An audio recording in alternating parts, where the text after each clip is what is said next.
Assalamualaikum warahmatullahi wabarakatuh. Saya Alena Febriana Nurstiani dari Prodi Ilmu Komunikasi Universitas Mataram. Baik, di sini saya akan menjelaskan yang pertama yaitu dimensi budaya organisasi. Budaya organisasi dapat dirasakan keberadaannya melalui perilaku anggota dalam organisasi tersebut.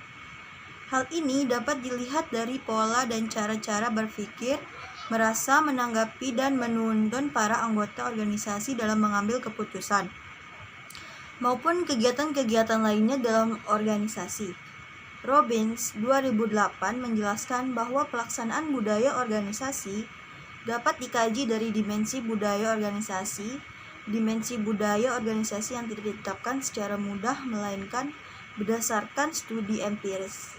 Studi empiris ini biasanya tidak dilakukan menggunakan sampel kecil, melainkan menggunakan sampel besar yang melibatkan beberapa organisasi.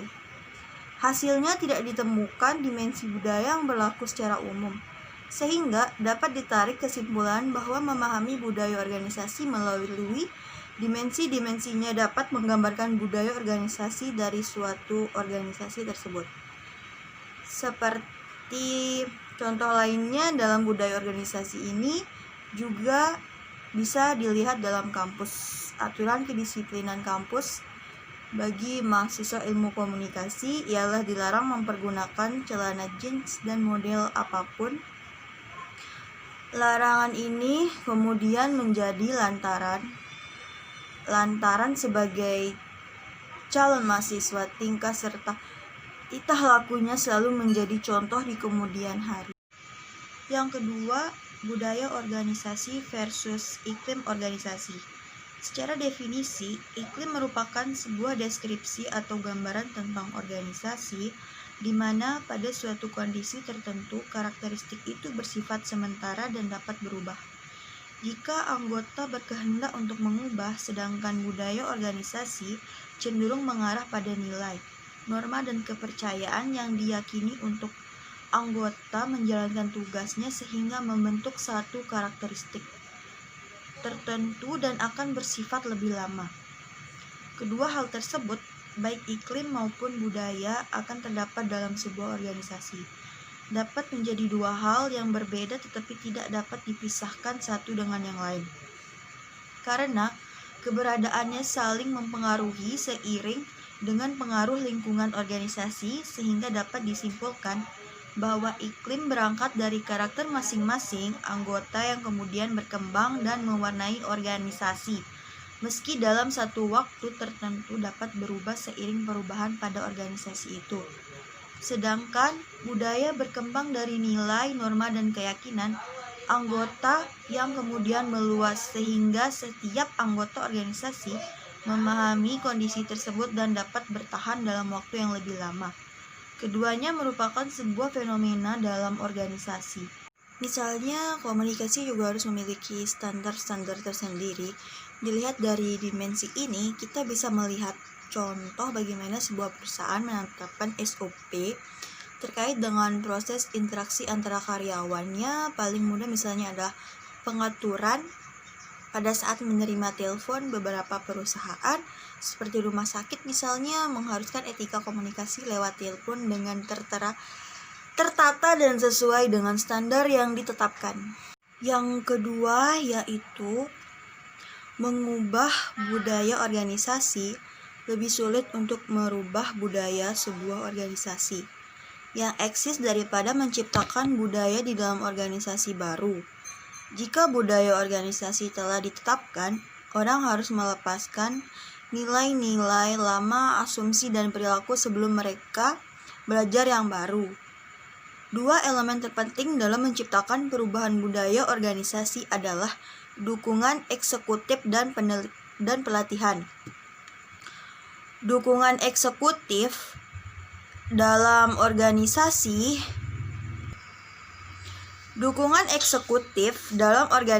harus mendukung perubahan budaya. Selain dukungan verbal, mereka harus menunjukkan dukungan perilaku untuk perubahan budaya. Eksekutif harus memimpin perubahan dengan merubah perilaku mereka. Ini sangat penting bagi para eksekutif untuk mendukung perubahan secara konsisten. Pelatihan. Perubahan budaya tergantung pada perubahan perilaku. Anggota organisasi harus memahami dengan jelas apa yang diharapkan dari mereka dan harus tahu bagaimana melakukan kebiasaan baru setelah ditentukan. Training bisa jadi sangat berguna baik untuk mengomunikasikan harapan dan mengajarkan kebiasaan baru. Contoh, gaya hidup kebanyakan orang juga berubah. Ada yang menjadikan sebagai gaya hidup yang baik seperti vegetarian, namun ada pula yang sesat seperti mengonsumsi narkoba. Dalam faktor ekonomi, hampir menyinggung seperti ekonomi. Contoh saja, masyarakat lebih memilih berlibur ke luar negeri dibandingkan dalam negeri, membeli barang merek luar negeri dibanding negara sendiri. Pola hidup. Semakin kesini, masyarakat lebih memilih membeli sesuatu dibandingkan membuat sesuatu. Mungkin saja karena kita terlena dengan teknologi yang ada. Budaya. Sudah banyak contoh budaya yang berubah akibat perubahan sosial budaya dari perayaan yang sebelumnya tidak ada di Indonesia seperti Valentine, budaya merayakan ulang tahun, dan sebagainya. Selanjutnya, memahami perubahan budaya. Perubahan budaya sebenarnya lebih mengacu pada sebuah perubahan dalam proses tata sosial dalam masyarakat. Beberapa perubahan budaya ini termasuk juga perubahan dalam lingkungan, lembaga, perilaku, dan juga hubungan sosial. Selain itu, perubahan budaya juga bisa mengacu pada gagasan untuk sebuah kemajuan sosial dan juga evolusi sosial dan budaya. Perubahan budaya sendiri biasanya dapat berlangsung dengan sangat cepat ataupun lambat dan umumnya sangat tidak bisa disadari oleh masyarakat dalam sebuah negara. Karena hanya beberapa orang yang mengetahuinya ketika orang tersebut mulai membandingkan kehidupan sosial di masa lalu dan masa saat ini. Perubahan budaya dalam kehidupan masyarakat biasanya dapat terjadi. Masyarakat itu sendiri menginginkan sebuah perubahan. Misalnya seperti kesenian.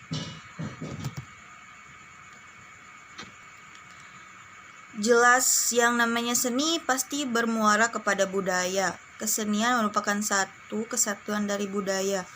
Banyak pengaruh seni yang dihasilkan dari satu budaya. Contoh kesenian.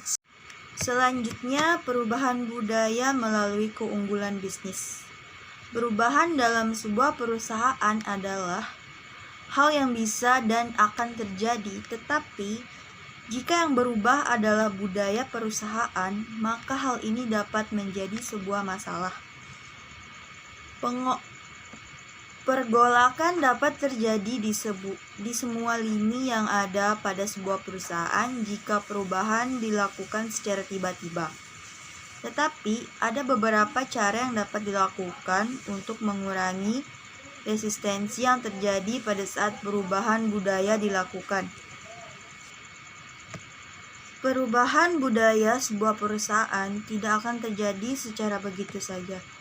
Ada beberapa hal yang biasanya mengharuskan sebuah budaya perusahaan berubah. Perubahan ini biasa saja terjadi karena adanya faktor internal maupun eksternal.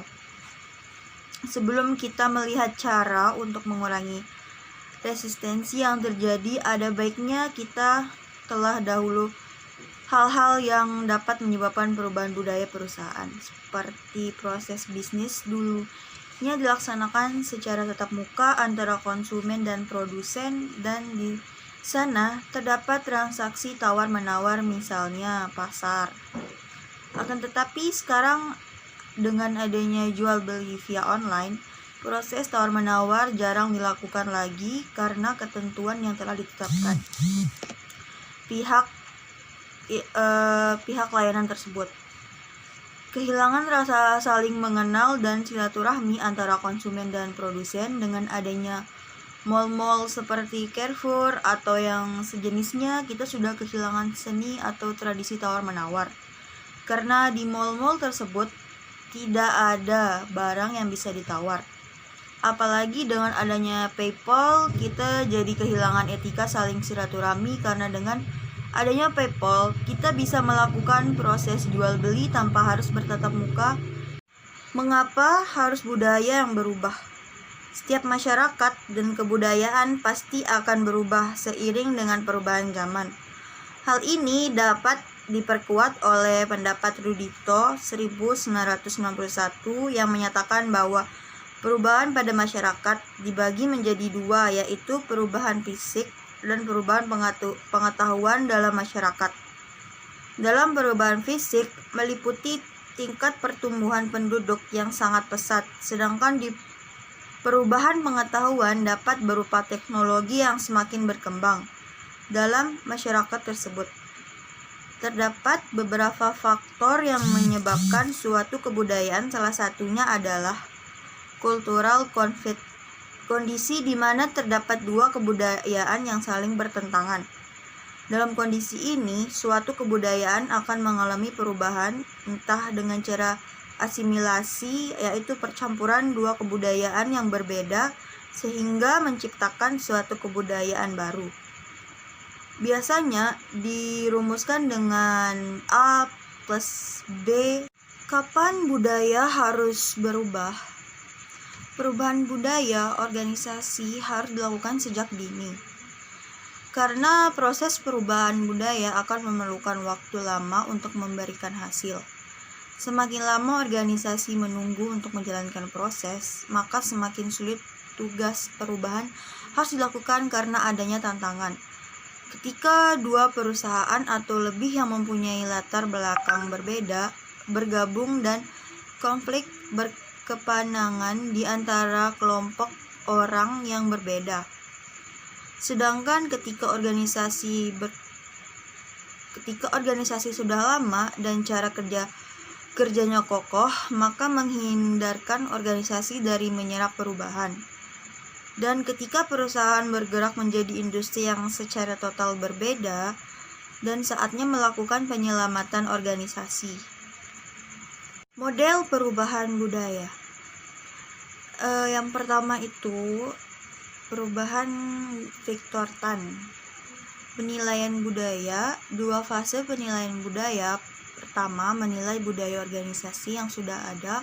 Kedua, dengan melakukan wawancara pribadi antara sampel yang menjadi representasi dalam organisasi.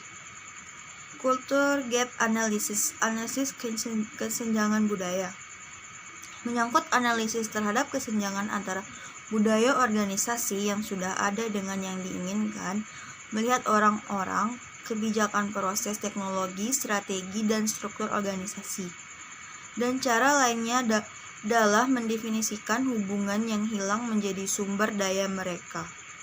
Gaya kepemimpinan yang tepat yang perlu ditunjukkan untuk memungkinkan organisasi mencapai tahap masa depan yang diinginkan.